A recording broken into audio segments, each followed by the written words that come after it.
सत्रहवें भारतीय राष्ट्रीय सहकारी संघ के समापन अधिवेशन के अंदर भारत सरकार के कैबिनेट मंत्री, पशुपालन, मत्स्य एवं जिन्होंने एग्रीकल्चर सहित कई विभागों को राज्य में संभाला, केंद्र में संभाला, जिनको सहकारिता का एक लंबा अनुभव है, माननीय पुरुषोत्तम रूपाला जी, इस सहकारी संघ के राष्ट्रीय अध्यक्ष, इफ्को के चेयरमैन दिलीप संघानी जी, कृबोको के और हमें खुशी के अंतर्राष्ट्रीय सहकारी गठबंधन में पहली बार सहकारी क्षेत्र में भारत का प्रतिनिधित्व करने वाले डॉक्टर चंद्रपाल सिंह जी यादव साहब, नेफेड के chairman doctor Vijendra Singh ji, urban cooperative bank के नेशनल अध्यक्ष ज्योतिंद्र मेहता जी, सुनील कुमार सिंह जी, विजय कुमार जी, सुधीर महाजन जी, मंच में विराजे सभी अतिथिगण और नेपाल से भी आए हमारे सभी प्रतिनिधि भाइयों और देश के अलग अलग राज्यों से आए सभी सहकारी प्रतिनिधियों का मैं हार्दिक स्वागत करता हूं, अब अभिनंदन करता हूं। सहकारिता क्षेत्र में काम करने वाले आप सभी महान भावों ने 2 दिन तक एक गहन चिंतन किया, मनन किया,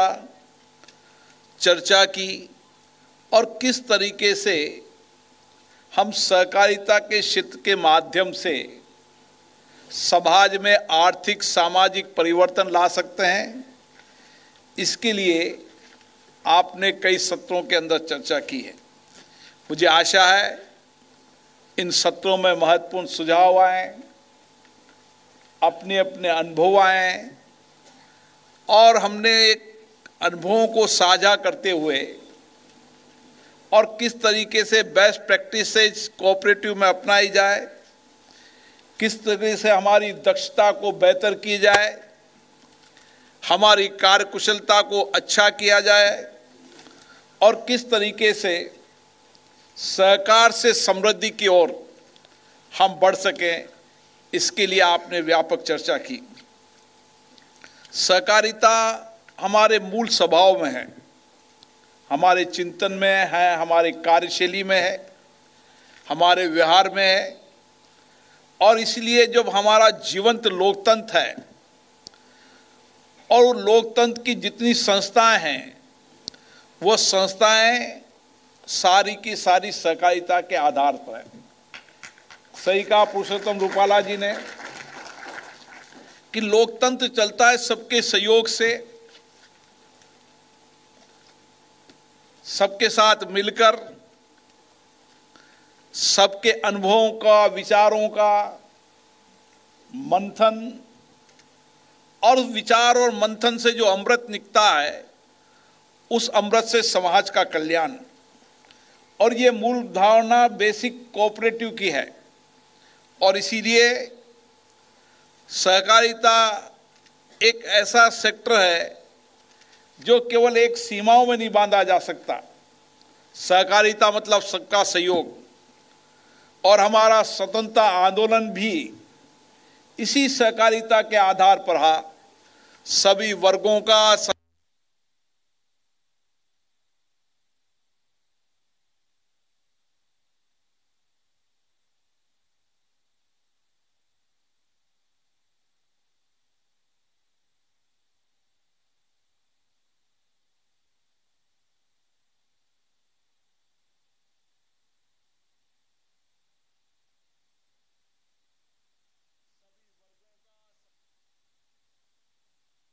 तो संसदीय लोकतंत्र में भी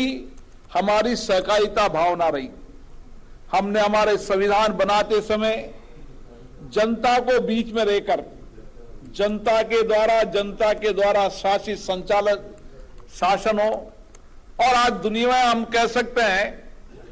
कि लोकतंत्र में संसदीय शासन व्यवस्था ही सबसे सर्वश्रेष्ठ है, और दुनिया के अधिकतम देशों ने जहां जीवंत लोकतंत्र है वहां संसदीय लोकतांत्रिक व्यवस्था अपनाई है। और इसीलिए हम कह सकते हैं कि सहकारिता का योगदान हमारे मन विचार क्रम में हमेशा है। और इसीलिए विश्व के अंदर या भारत के अंदर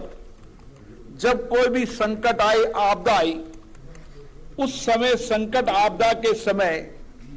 एक सहकारिता क्षेत्र ऐसा क्षेत्र है जिसने संकट और चुनौतियों का सामना किया,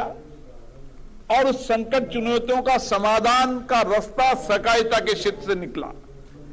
आप जितने भी इस देश के अंदर या विश्व के अंदर आप कोऑपरेटिव मूवमेंट पढ़ेंगे तो आपको लगेगा कि वहां के आर्थिक, सामाजिक, वहां की सबसे बड़ी धुरी के अंदर अगर कोई केंद्र बिंदु है तो वो सहकारिता का क्षेत्र है। और हमारे इस 75 वर्ष की लोकतंत्र की यात्रा के अंदर भी हमारे चाहे किसान हो, मजदूर हो, महिला हो, तमाम क्षेत्रों के अंदर जो कुछ भी परिवर्तन हुआ, उस परिवर्तन में सहकारिता का सबसे बड़ा योगदान है। आप भारत एक कृषि प्रधान देश है,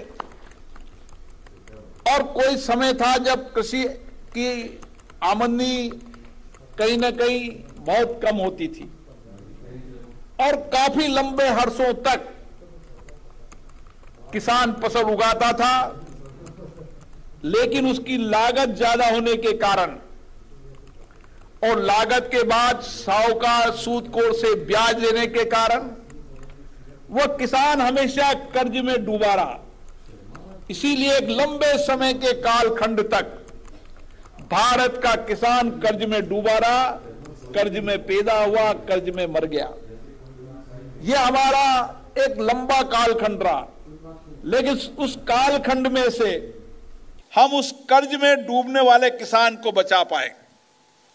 और आज कई राज्यों के अंदर कोई समय था जब इसी ग्राम सेवा सहकारी समिति पैक्स के अंदर 16%, 18%, 14%, 10%, 12%, 6% ब्याज पर लोगों को पैसा मिलता था किसानों का। लेकिन आज अधिकतम प्रदेशों के अंदर 1 लाख से 1.5 लाख तक किसानों को 0% पे ब्याज मिलता है। वह सहकारिता के कारण मिलता है। आज ये नेफेड से लेकर इफको ले लें, कृभको ले लें, आज सहकारिता के क्षेत्र में इतनी बड़ी संस्थाएं खड़ी हुई, और आज उसका कारण है कि उसमें काम करने वाले ने ईमानदारी से काम किया। और यही कारण है कि हम एग्रीकल्चर सेक्टर को आने वाले समय के अंदर भारत के प्रधानमंत्री जी जो नीतियां बनाई है, पॉलिसी बनाई है, उन नीतियों कार्यक्रम के माध्यम से आने वाले समय के अंदर किसान को आमदनी का पूरा मूल्य मिले, उसकी लागत कम हो, उपज ज्यादा हो, इस दिशा के अंदर काम की योजना बनाई जा रही है। लेकिन उसमें भी सहकारिता का सबसे बड़ा योगदान होगा। जो प्रधानमंत्री जी ने कल कहा कि फार्मर प्रोडक्शन ऑर्गेनाइजेशन, हम इसको सहकारिता का माध्यम से अगर जोड़ते हैं, सब गांव मिलकर एक साथ खेती करें, अच्छी उपज उगाएं, सामूहिकता से इक्विपमेंट हो, संसाधन का उपयोग ठीक से हो, तो आने वाले समय के अंदर किसान का कल्याण हो सकता है और किसान की आमदनी को भी बढ़ाया जा सकता है। और इसीलिए आप देख लीजिए, हमारे रूपाला जी बैठे हैं,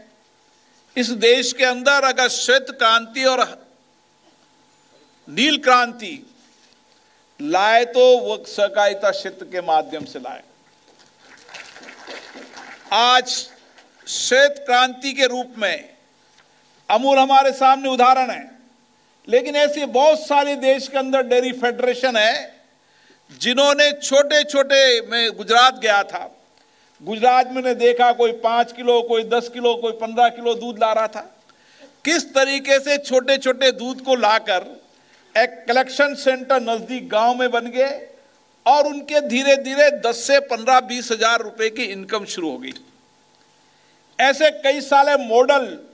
जो देश में अच्छे उदाहरण हैं,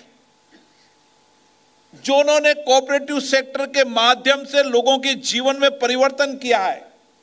रोजगार दिया है, आर्थिक तंत्र को मजबूत किया है, ऐसे उदाहरण हमें पेश करने की आवश्यकता है। यह श्वेत क्रांति भी इसका एक उदाहरण है। और नील क्रांति, छोटे छोटे मछुआरों ने जहां कोऑपरेटिव सेक्टर बनाया, कोऑपरेटिव सेक्टर बनाकर उन्होंने किस तरीके से मछली उत्पादन को लाभ की दृष्टि से करने का काम किया और उन्होंने उसको प्रोसेसिंग करने का काम किया, स्टोरिंग करने का काम किया, किस ट्रांसपोर्टेशन करने का काम किया ताकि उसका मूल्य ठीक मिल सके। जब सब मछुआरे मिलकर एक साथ मत्स्य पालन करते हैं तो उत्पादन ज्यादा होता है, तो मार्केट भी ठीक मिलता है, उनको स्टोरेज प्रोसेसिंग करने का भी ठीक मिलता है। तो नील क्रांति का भी बहुत बड़ा योगदान है। और इसीलिए मैं कह सकता हूं कि दुनिया के अंदर जब भी आपदा संकट आई, एक समय उपभोक्ता की वस्तुएं बहुत आगे बढ़ गई थी और उन उपभोक्ताओं की वस्तुओं को नियंत्रित करने के लिए कौन सी संस्था है? सहकारी आंदोलन आया और सहकारी आंदोलन ने दुनिया के अंदर बढ़ती कीमतों को नियंत्रित करने का काम किया, तो वो भी सहकारिता के क्षेत्र में किया। ऐसे मेरे पास बहुत सारे उदाहरण हैं, चाहे हाउसिंग की सोसाइटी हो, चाहे मत्स्य पालन हो, चाहे छोटे छोटे हाथ करगा हो, बुनकर हो, कई उदाहरण हैं। सहकारी कर्मचारी सहकारी समितियां हो। लोगों को कोई समय में ऐसा समय था जब लोग कर्ज में ही डूब जाते थे और सूदखोर ब्याजखोर से उनको 3 रुपया, 4 रुपया, 5 रुपया सैकड़े पे ब्याज लेना पड़ता था। लोगों ने सहकारिता का आंदोलन खड़ा किया, छोटी छोटी बचत की सोसाइटियां बनाई, कर्मचारी सहकारी समितियां बनाई, श्रमिक समितियां बनाई, महिला समितियां बनाई, बाल गोपाल जो समिति का उदाहरण पहली बार मेरे सामने आया, ऐसी बाल गोपाल समिति बनाई। कौन सी मेरे सामने महतो जी बैठे हैं, अर्बन कोऑपरेटिव बैंक कहां तक पहुंच गया? महिला अर्बन कोऑपरेटिव बैंक को, अन्य कोऑपरेटिव बैंक को। मैं गुजरात में गया, मैंने देखा किस तरीके से अर्बन कोऑपरेटिव बैंक ने लोगों के जीवन को बदल गया। छोटी छोटी बचत, उसका ब्याज भी ठीक मिलना और उस बचत के माध्यम से उनको कभी आवश्यकता आती, आवश्यकता इमरजेंसी में आवश्यकता हो, बेटी की शादी हो, कुछ घर बनाना हो, कार खरीदनी हो, छोटी छोटी चीजों को लेकर कोऑपरेटिव सेक्टर में लोन देकर, कम ब्याज पर लोन देकर किस तरीके से लोगों के जीवन को बदलने का काम किया। एक बहुत बड़ा सेक्टर कोऑपरेटिव का सेक्टर है। लेकिन इस कोऑपरेटिव सेक्टर में एक समय, एक कालखंड आया था जब उस कालखंड में, क्योंकि मैं भी सहकारिता क्षेत्र में रहा हूं, उस कालखंड में कहीं ना कहीं करप्शन, हमारे मैनेजमेंट में कमी, हमारी सिस्टम में बदलाव न होना, ठहराव होना, राजनीति का कहीं ना कहीं घुसना, उसके कारण एक समय आया था जब समय हम सब के लिए, कोऑपरेटिव के लिए ठीक नहीं था और सहकारिता को उसी करप्शन, कुप्रबंध, पारदर्शिता के अभाव के कारण लोग सहकारिता पर सवाल उठाने लगे थे। लेकिन माननीय प्रधानमंत्री जी ने सही कहा, अब समय बदल गया है और समय बदलने के साथ उन्होंने कहा कि सहकारिता के क्षेत्र को उदय करना है, सहकार से समृद्धि की ओर बढ़ाना है। और इसीलिए आजादी के 75 साल बाद सहकारिता का एक अलग मंत्रालय बनाया और उस मंत्रालय के अंदर जो मंत्री बनाए गए माननीय अमित शाह जी, वह भी सहकारिता क्षेत्र से जुड़े हुए हैं। और जब उनसे चर्चा होती है तो उनका लक्ष्य है कि आने वाले समय के अंदर हम सहकार से समृद्धि लाएंगे और आत्मनिर्भर भारत खड़ा करने का काम इस सहकारिता के माध्यम से करेंगे। और इसीलिए ठीक कह रहे थे चंद्रपाल सिंह जी, आने वाले इन फैक्ट्स के अंदर सहकारी ग्राम सेवा सहकारी समिति के अंदर जो अभी देश के अंदर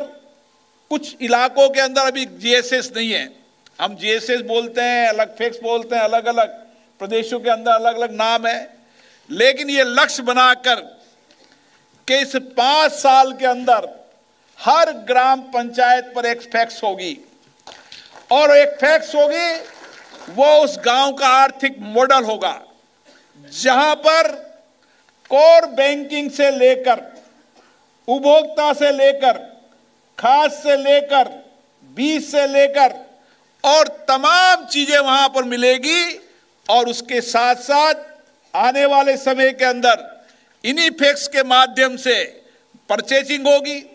एमएसपी की परचेजिंग होगी और आने वाले समय में यहाँ स्टोरेज बनेंगे, भंडारण व्यवस्था बनेगी ताकि किसान को कभी माल सस्ती दर पर न बेचना पड़े। आज हमारी चिंता ये है कि गांव से जब किसान माल लेकर मंडी में जाता है तो उसमें मंडी में उसका माल ऑक्शन होता है, उसको पता नहीं रहता मेरी रेट ठीक मिलेगी नहीं मिलेगी। अगर हमने ग्राम सेवा सहकारी समिति फैक्स को मजबूत कर दिया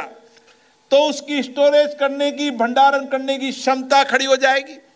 और भंडारण करने की क्षमता खड़े होने के कारण उसको कम दाम पर उसकी उपज को नहीं बेचना पड़ेगा और उसकी उपज का उचित मूल्य होगा तो वो बेचेगा। इस दिशा के अंदर भी काम करने की आवश्यकता है और इसीलिए इन सब बातों के लिए आवश्यकता है कि हमारे सिस्टम को हम बदलाव करें, हमारी कार्यकुशलता को बेहतर करें, हमारी दक्षता को बेहतर करें, कोऑपरेटिव में पारदर्शिता आए, कोऑपरेटिव में ईमानदारी आए और ह्यूमन टच कम होते हुए किस तरीके से डिजिटलकरण की ओर बढ़ें, इस दिशा के अंदर काम करने की आवश्यकता है। मुझे खुशी है कि माननीय अमित शाह जी ने देश की सभी फैक्ट्स को आने वाले समय में डिजिटल करने का एक समयबद्ध कार्यक्रम लिया है। लेकिन इस केवल फैक्ट्स नहीं, हम तमाम कोऑपरेटिव सेक्टर के अंदर हम तकनीकी का अधिकतम उपयोग करते हुए किस तरीके से बेहतर पारदर्शिता लाते हुए और एक ईमानदार कोऑपरेटिव सेक्टर खड़ा करने का काम करें। मेरा दावा विश्वास है इस भारत में जिस दिन सहकारिता के क्षेत्र में हम सब मिलकर ईमानदारी, कार्यकुशलता, बेहतर दक्षता खड़ा कर देंगे, दुनिया के अंदर भारत का कोऑपरेटिव सेक्टर आर्थिक और सामाजिक जीवन में परिवर्तन लाएगा। और हम जब 5 ट्रिलियन इकोनॉमी की बात करते हैं उसमें भी सबसे बड़ा योगदान इस कोऑपरेटिव का सेक्टर का होगा, क्योंकि कोऑपरेटिव सेक्टर में जो पूंजी लगती है वो सामाजिक पूंजी लगती है, गरीब से गरीब, छोटे से छोटे व्यक्ति की पूंजी लगती है। इस सामाजिक पूंजी का उपयोग लोगों की जिंदगी को बेहतरीन करने का, लोगों के कामगार को खड़ा करने का, रोजगार स्वरोजगार खड़ा करने का और एक आर्थिक मॉडल, सहकारिता में एक ऐसा आर्थिक मॉडल बनना चाहिए जो सबसे सर्वश्रेष्ठ मॉडल होगा। और मेरा विश्वास है कि अगर आर्थिक मॉडल सबसे सर्वश्रेष्ठ हो सकता है तो सहकारिता के क्षेत्र में हो सकता है। और इसीलिए इस आर्थिक मॉडल की बुनियाद को नए तरीके से खड़ा करने के लिए एनसीआई ने एक बड़ा कार्यक्रम शुरू किया है और आने वाले समय मुझे आशा है कि एनसीआई इस आर्थिक मॉडल को और इकोनॉमी को और एजुकेशन को और उसके साथ साथ मजदूर, गरीब, छोटे लोगों को किस तरीके से सहकारिता के माध्यम से आत्मनिर्भर आत्मस्वावलंबन कर सकता है, इस दिशा के अंदर काम करेंगे। मुझे पूर्ण विश्वास है कि 2 दिनों के अंदर जो आपने विचार विमर्श किया, सहकारिता आंदोलन की भावनाओं के साथ आप इसको मजबूत बनाएंगे, कोऑपरेटिव को कॉपरेशन के माध्यम से चलाएंगे और आने वाले समय में जो माननीय प्रधानमंत्री जी ने कहा कि कोऑपरेटिव सेक्टर दुनिया का सबसे बेहतर मॉडल होगा, जिसमें राजनीति की जगह न समाज नीति होगी, जिसके अंदर सहकारिता की नीति होगी, सबके साथ की नीति होगी, सबके मिलकर नीति होगी, सबके सामूहिकता की नीति होगी, तो मुझे लगता है कि आने वाले समय में कोऑपरेटिव में एक बदलाव दिखेगा। इसी के साथ मैं एनसीयूआई के